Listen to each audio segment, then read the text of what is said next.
Samantha Stark, director of Framing Britney Spears. This film looks at the invasive tabloid treatment of Britney and the conservatorship she's been under since 2008. So when did you decide it was time to make this film about her and reframe the conversation about her? So, we made this documentary as part of the New York Times Presents, which is an anthology documentary series. And so we make it in a very collaborative way. There's a big team that makes things. And so this was actually the brainchild of Liz Day, who is a senior editor at the Times, who appears in the film. And she pitched it as OJ Made in America, but for Britney Spears. And so the original idea was really to show the media coverage and confront the media coverage. And as we were reporting and researching for the film, the conservatorship really came out as a huge storyline.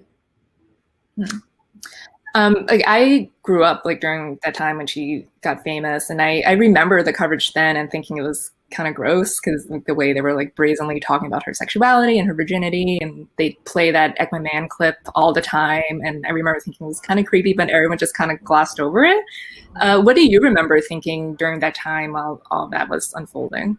Yeah, I'm the same age as Britney. So I was a teenager when Britney was a teenager. And I remember her being presented as kind of this person to be competitive with, or to, have to live up to her standard or something ridiculous like that. And so part of doing the film, I wanted to figure out why I felt that way, and what about the narrative of her that was given to me made me feel that way. And I also remember being just out of college when she shaved her head, and I had actually shaved my head a few years before that. And I remember that was when it started clicking to me, this is really wrong. Why are we being so mean to her about this?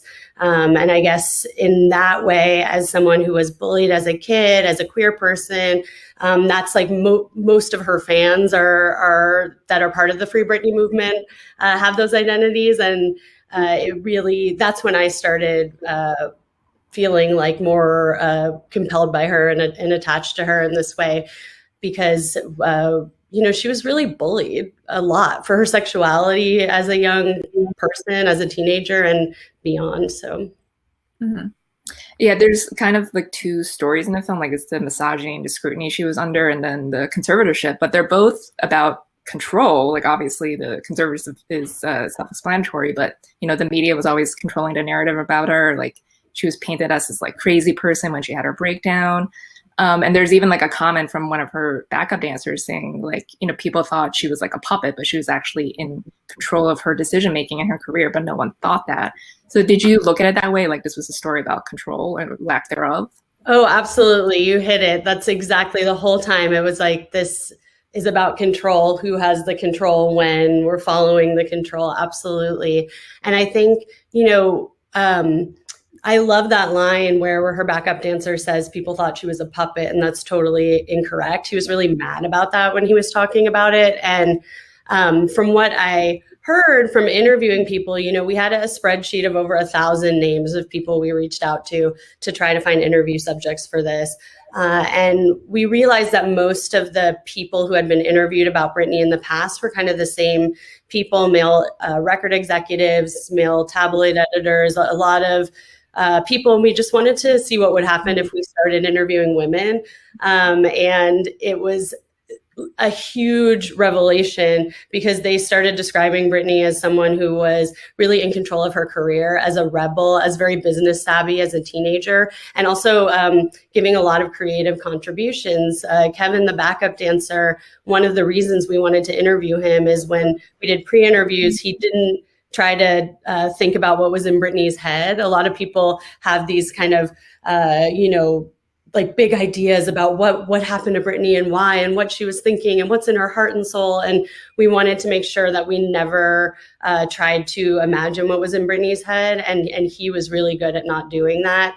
And so those kind of new people who came in to be interviewed for our film had a completely different perspective of her. And then it made us realize even more, like, why was this narrative presented to us if it seems very inaccurate from the people who were there. Mm-hmm. At the end, you put up a card saying like you put out a request to her, but you don't know if she got it. So how do you make a documentary not only without the subject's input, but you don't even know if she got the request that you put out to her? Yes, many sleepless nights. I think it's probably the biggest ethical dilemma of my career. I've never done that before. I've never made a film about someone who wasn't participating. And I think the way that we justified it was that, when these court documents started coming out about her conservatorship, where she was signaling through her court-appointed attorney that she wanted something to change. She wanted her father removed. It said that she didn't want this hidden away in the closet like a family secret, and that the whole world was watching. And so that kind of allowed us to think, okay, if this is true, she doesn't want it hidden away like a family secret. It does give us a little bit of license. But the main thing that we decided was that we would never put thoughts into Britney's head or guess what was in her head. And we also, from the very first day, promised each other that we would never make fun of Britney, even like outside of the public world, just even within our conversations with each other, because it was, over the summer even, it was okay to make fun of Britney Spears. Like, that was just how you treated Britney Spears. You made fun of her. And we decided that, like, we're not doing that. And it was rough, but we wanted to reframe her story, but we also wanted to reframe our story. A lot of the film is about us, about our culture, and the way that we treated her and why did we do that. Those photographs were sold to magazines because people consume the magazines, and it's so mean-spirited. And so we really wanted to go outside the frame of those photographs of her shaving her head or holding the umbrella and show you what was outside the frame. Because it really recontextualized everything for us. And so I'm really glad that audiences seem to have absorbed that and gotten that. Yeah, it's sparked a lot of conversation about like how we've failed her, as a culture, and like the media has failed her. And, I think it's mentioned in film, like back then, like we didn't really have like the tools or to like talk about like mental health and all that stuff. So like, did you expect this kind of reception from the fans? Like, you got like Justin Timberlake to apologize. So funny. He's in it for like 30 seconds. We actually, it was really surprising. I was actually really worried that people were going to see the imagery, the same imagery that we saw, a decade and a half ago, and make fun of her again. So that's what I was really worried about. I was in a state of panic for the days before it came out, just like, please don't make fun of her for this. Please don't make fun of her for this. And so it was really surprising to me.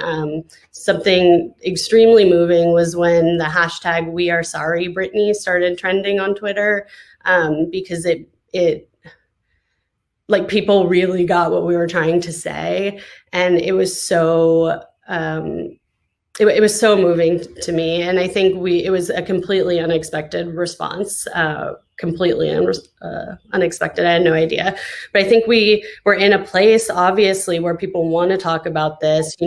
We're the gatekeepers now. And we were, it's not just Britney. It's not just how you treat a celebrity. When there's a 16-year-old and it's okay to treat her like this, we as 16-year-olds think it's okay to treat us like this, And I think we're all confronting our complicity in that, but also what it did to us as her peers, that to our development, if it was okay to treat Britney Spears like that, and it was okay to treat us like that.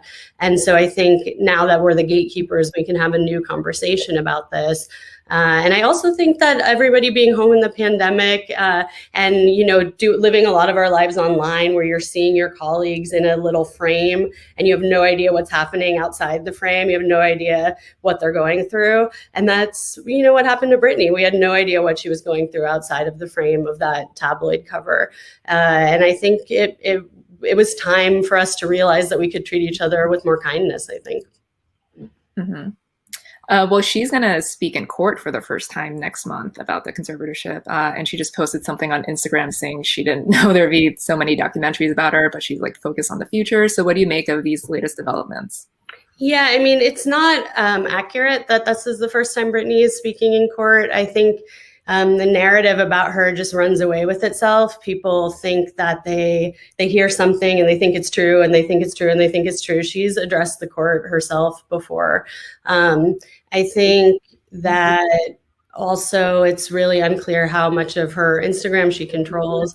You know, at that court hearing, they were supposed to speak about this $890,000 her father paid his own lawyers to fight against her wishes. And that was just kind of like pushed along. It's got continued for another 60 days. And no one was talking about that because they're talking about Britney is going to speak to the court for the first time.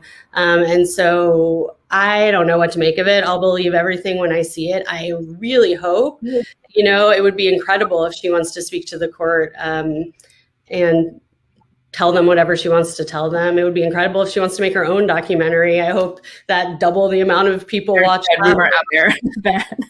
But, you know, I just, a lot can happen in the next 60 days. She asked for it to be, she asked for it to be quickly, a new hearing, and they made it for 2 months later. So we'll see what happens. You know, part of what we did with this film is shine a spotlight on our probate court and the conservatorship system. And this moves at a snail's pace. You know, it's unclear whether Britney knew she could address the court. She could have done it anytime, but somebody had to communicate that to her. So who knows? Well, Samantha, it was great speaking with you. Thanks so much for your time, and we'll see you back in a little bit. Thank you. Thank you.